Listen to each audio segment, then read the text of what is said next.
I've done work on diversity for the last 20 years. And the percentage of the population that has cared about the work that I'm doing went from relatively small to pretty big really, really quickly. So I kind of try to talk to people and provide things that are at a number of different levels, because all of us are kind of like swimmers, right? There are some of us who have been swimming for a while, and so we're comfortable in the deep end of the pool or in open water. And there are others of us who are just now getting used to the water. If you're one of those folks who's trying to get into the shallow end, I would say that the first thing that you've got to do is you've got to focus on your own self-awareness. You've got to really start to question, where am I getting my information?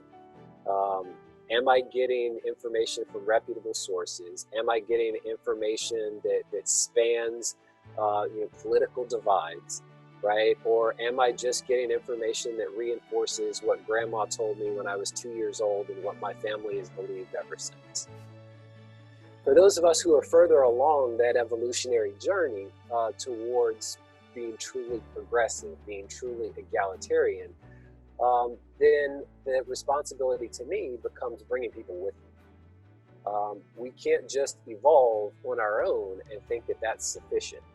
And one of the key takeaways that we've seen as people are starting to have more of these epiphanies and realize that their consciousness is shifting and changing is they're beginning to recognize that the old saying that you're either part of the solution or you're part of the problem is a true one, right? So when people are now buying into this notion of you can't just be on the sidelines and think that you're standing against racism and sexism and inequality, right? You have to actively be involved in trying to dismantle these systems of oppression that are built into everything that we do.